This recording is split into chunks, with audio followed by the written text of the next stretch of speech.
नमस्कार विद्यार्थी मित्रांनो, भारतातील नाणे बाजार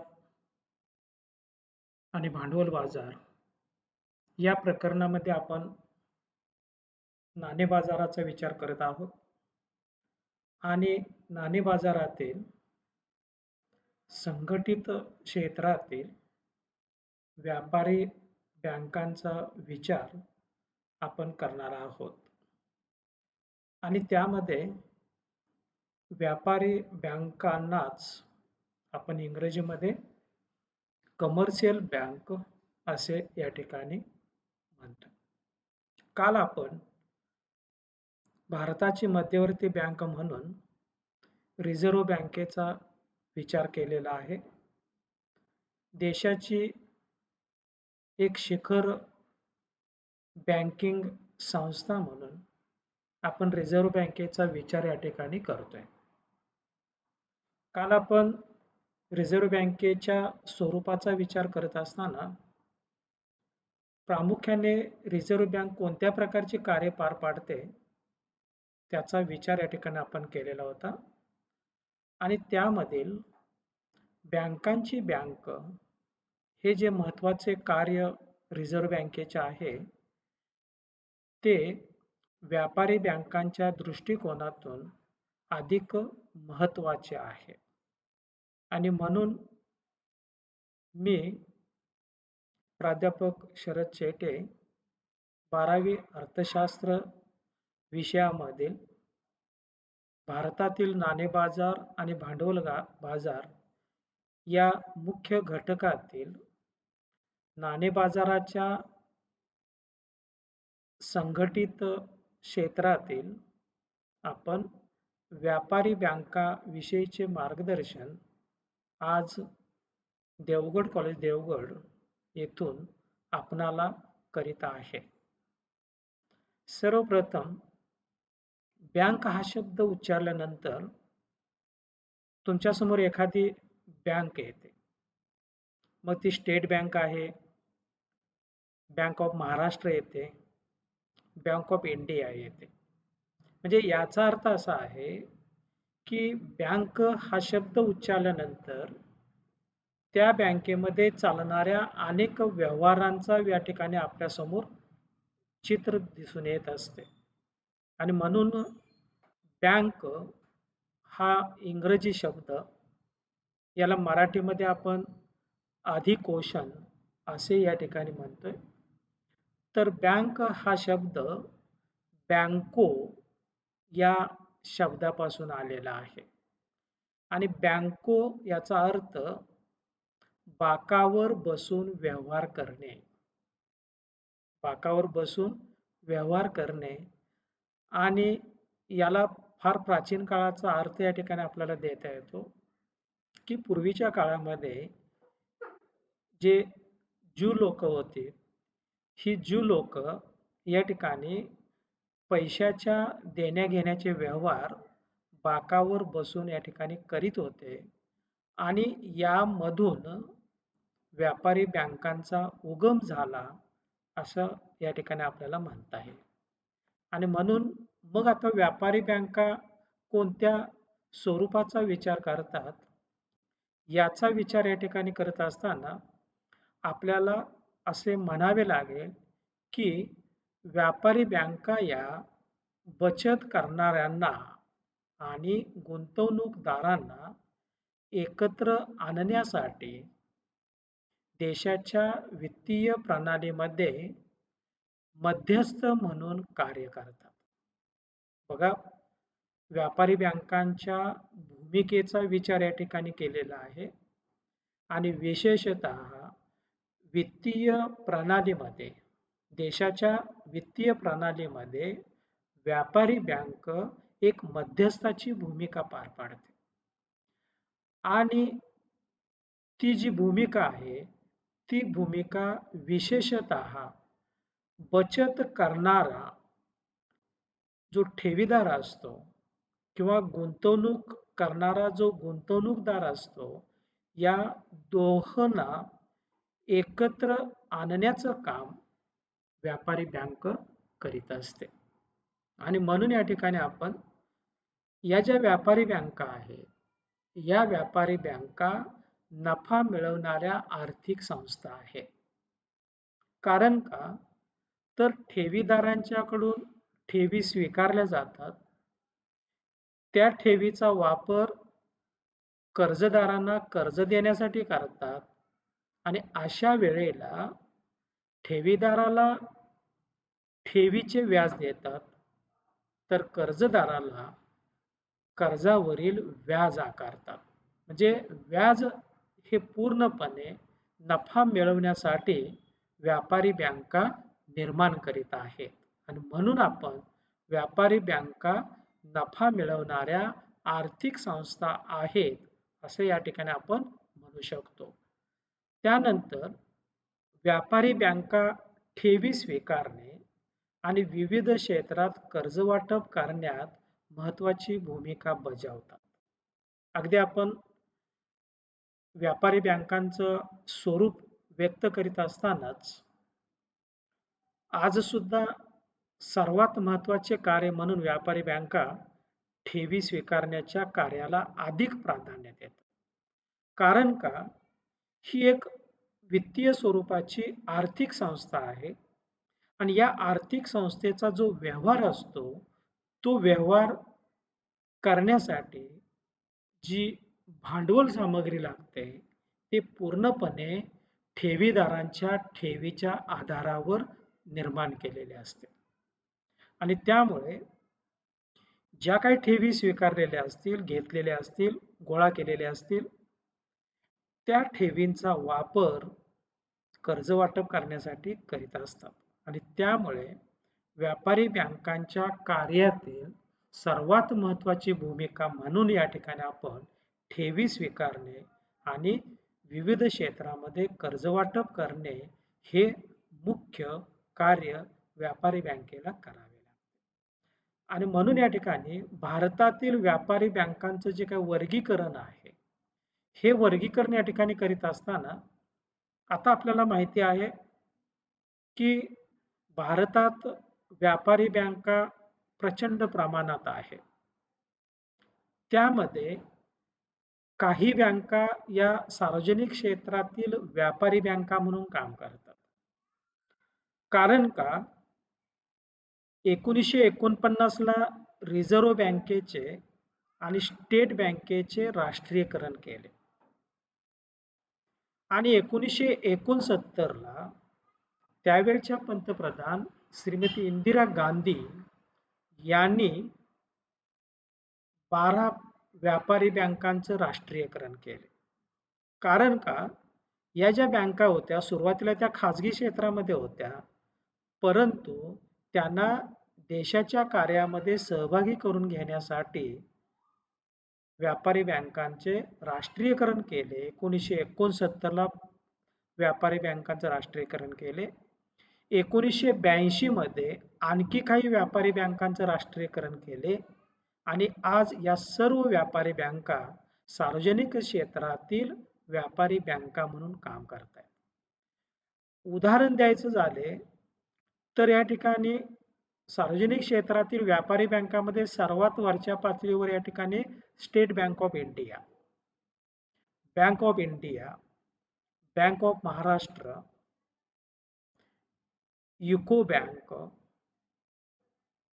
bank of Punjab, union bank of India अशा अनेक बँका सार्वजनिक क्षेत्रामध्ये काम करीत आहेत आणि म्हणून भारताच्या बँकिंग क्षेत्रामध्ये सर्वात महत्त्वाची भूमिका या सार्वजनिक क्षेत्रातील व्यापारी बँका करीत आहेत. त्यानंतर दुसऱ्या प्रकारच्या काही व्यापारी बँका आपल्या भारतामध्ये आहेत, की ज्यांना आम्ही खाजगी क्षेत्रातील व्यापारी बँका असे म्हणतो. या पूर्णपणे खाजगी क्षेत्रामध्ये काम करतात. त्यामध्ये आपण HDFC किंवा ICICI या ज्या बँका आहेत, या बँका पूर्णपणे खाजगी क्षेत्रातील व्यापारी बँका म्हणून काम करतात.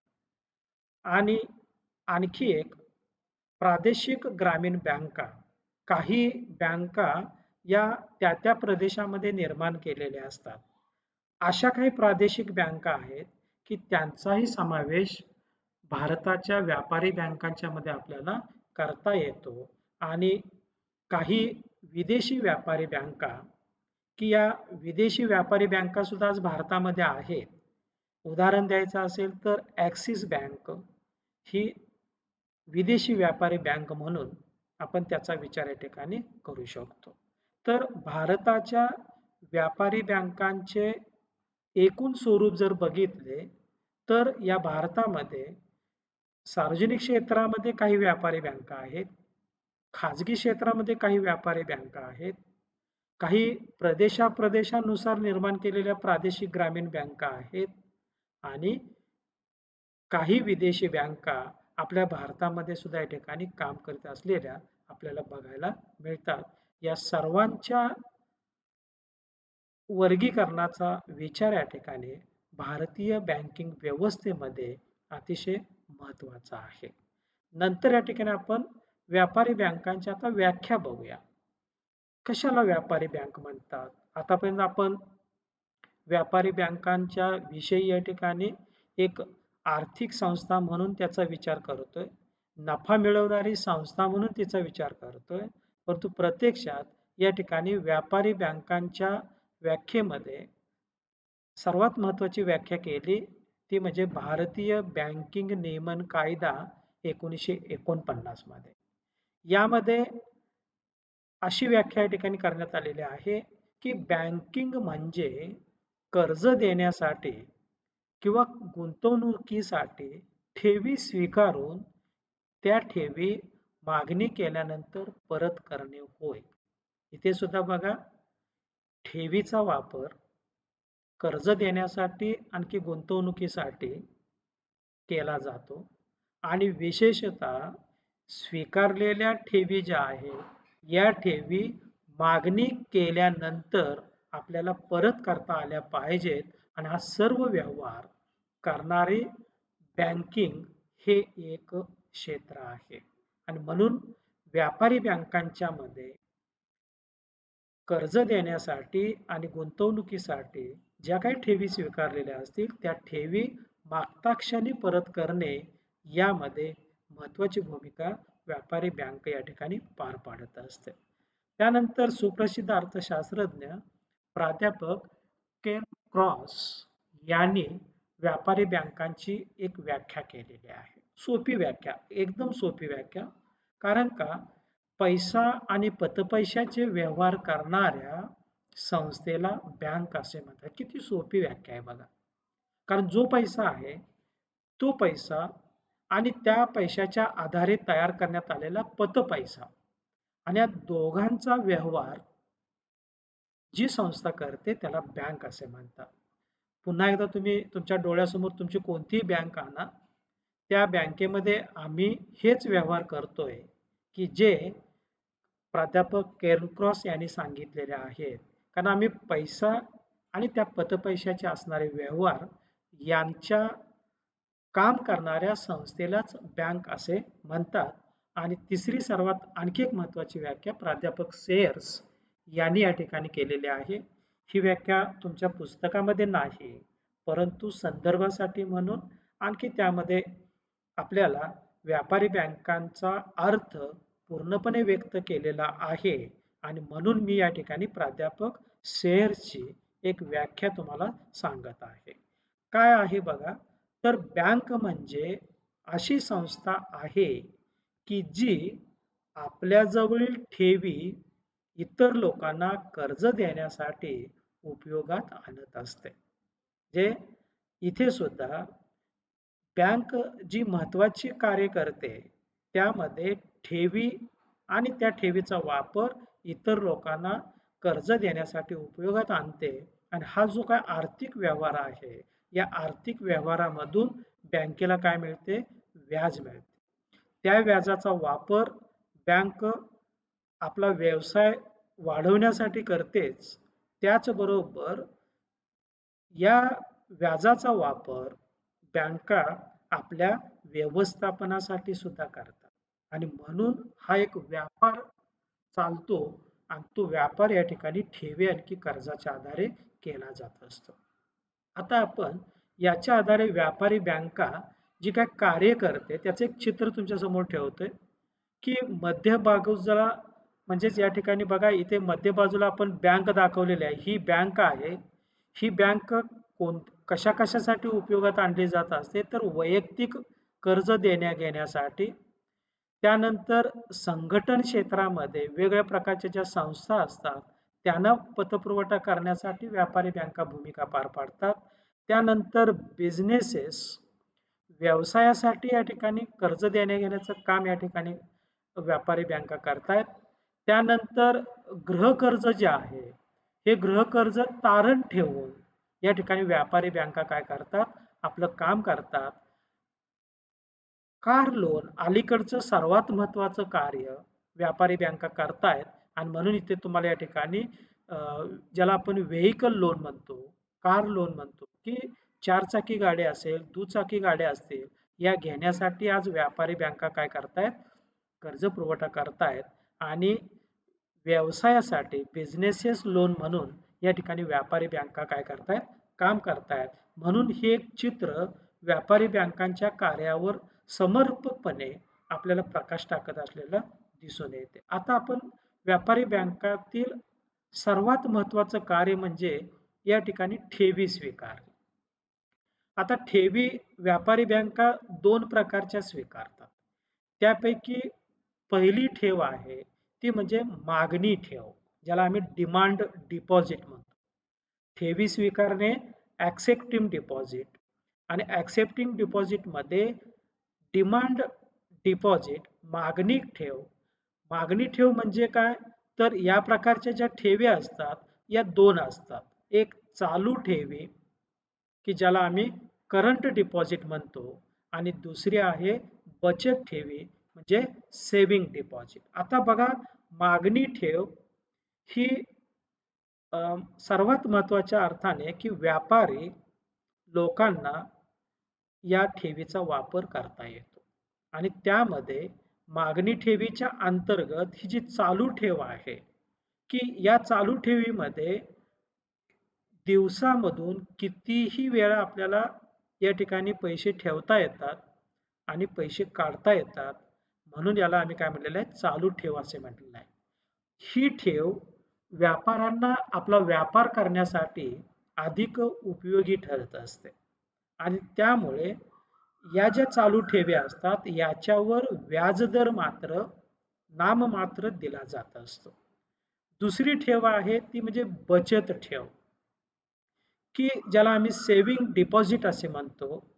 यामध्ये व्यक्ती आठवड्यातून या ठिकाणी कितीही वेळा पैसे ठेवू शकते आणि पैसे काढू शकते. मात्र याला कालावधी हा चालू ठेवीपेक्षा कमी आहे आणि अशा प्रकारची ठेव व्यवहार करण्यासाठी आपल्याला वापरता येते आणि त्यामुळे या ठेवीवर व्यापारी बँका काय करतात, व्याज देतात. आता ठेवी स्वीकारण्याच्या कार्यातील दुसरे महत्त्वाचे कार्य म्हणजे निश्चित कालावधी ठेव. आता या ज्या निश्चित कालावधी ठेवी आहेत, की या विशिष्ट कालावधीपर्यंत ठेवाव्याच लागतात आणि म्हणून त्याचे 2 प्रकार या ठिकाणी आपण केलेले आहे. एक म्हणजे आवर्ती ठेव, की ज्याला आपण इंग्लिशमध्ये रिकरिंग डिपॉझिट म्हणतो. यामध्ये आपण काय करतोय, तर बँकेमध्ये आपण रिकरिंग डिपॉझिटचं आवर्ती ठेवीचं खाते काढतो. या खात्यामध्ये आठवड्यातून किंवा महिन्यातून एकदा एक विशिष्ट रक्कम आपण ठेवत असतो आणि मग ती ठेव 1 वर्षासाठी, 5 वर्षासाठी अशी निश्चित करतो आणि प्रत्येक महिन्याच्या विशिष्ट तारखेला त्या बँकेमध्ये आपण ही ठेव ठेवतो आणि या ठेवीवर व्यापारी बँका आकर्षक स्वरूपाची व्याज देतात आणि या ठेवीचा वापर, आवर्ती ठेवीचा वापर व्यापारी बँकांना मोठ्या प्रमाणात करता येतो. कारण का? यामधून एकतर व्यक्तीच्या बचतीला आपण प्रोत्साहन देत असतो. एकाच वेळेला ज्याला ठेव ठेवणे शक्य नाही, तो महिन्यातून विशिष्ट तारखेला ठेवू शकतो अशा प्रकारची सर्वसामान्य लोकांच्या दृष्टिकोनातून निर्माण केलेली ही आवर्ती ठेव किंवा त्याला आम्ही रेकरिंग डिपॉझिट असे मानतो. आणि दुसरा ठेवीचा प्रकार म्हणजे मुदत ठेवी. आता मुदत ठेवी की ज्याला आपण टाइम डिपॉझिट असं म्हणतो.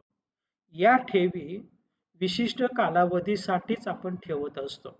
मग 1 वर्षाचा कालावधी असेल, 5 वर्षाचा कालावधी असेल किंवा दाम दुप्पट ठेव योजना ज्याला आपण म्हणतो, त्या अशा प्रकारच्या मुदत ठेवी या खातेदार एका वेळेला एकदाच ठेवू शकतो.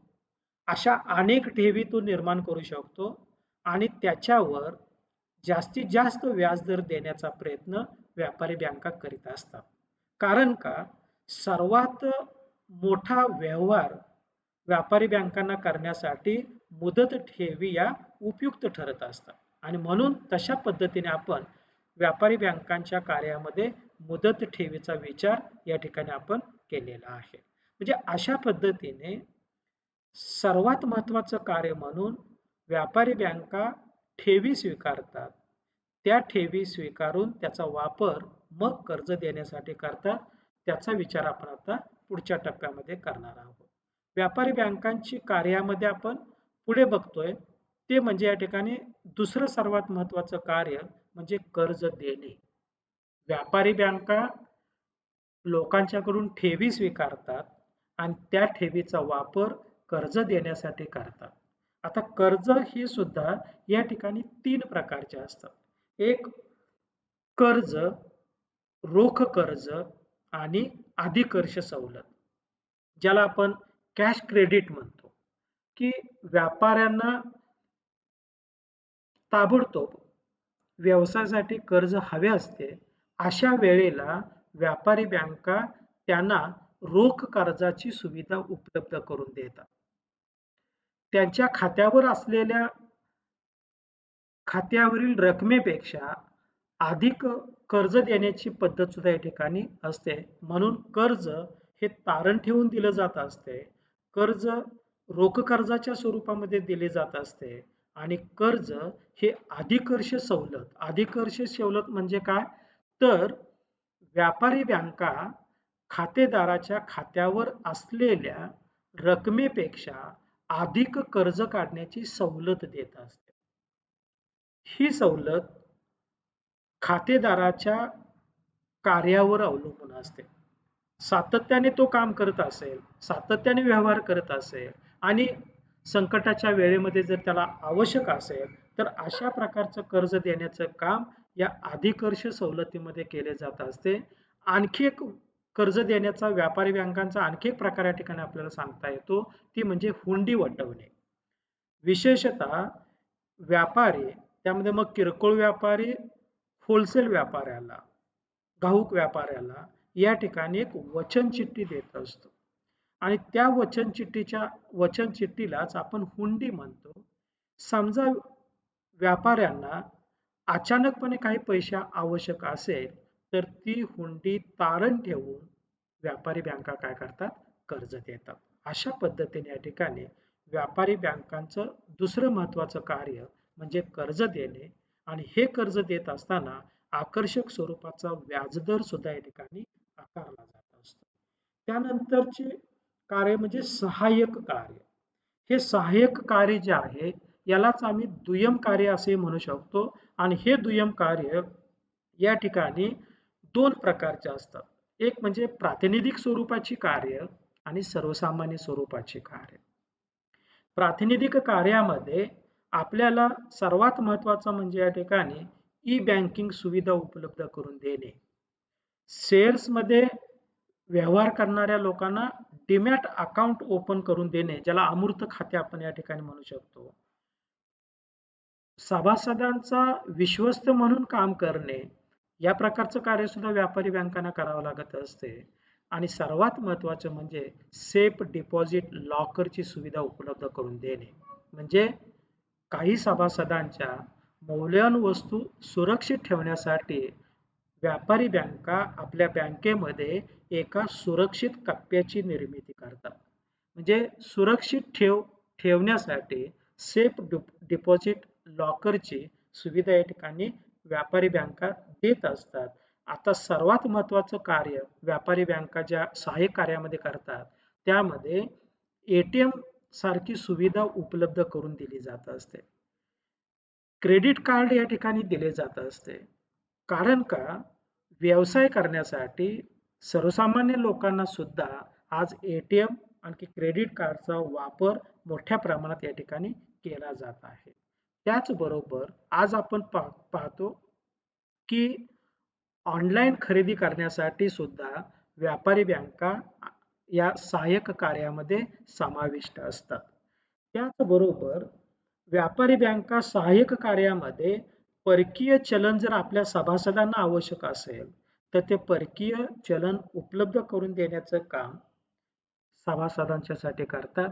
इतकेच नव्हे तर सभासदांना आवश्यक असणाऱ्या सांख्यिकीय माहितीची उपलब्धता करून देण्याचं कार्य या सहाय्यक कार्यामध्ये व्यापारी बँका करीत असतात. आणखी एक महत्त्वाचं कार्य की ज्याला आम्ही पतनिर्मिती म्हणतो. क्रेडिट क्रिएशन म्हणजे रोख पैशाच्या आधारावर व्यापारी बँका पतपैशाची निर्मिती करतात. मग तो चेक असेल, चेकच्या स्वरूपामध्ये किंवा या ठिकाणी डिमांड ड्राफ्ट ज्याला आपण म्हणतो डी-डी, यामध्ये व्यापारी बँका पतपैशाची निर्मिती करतात.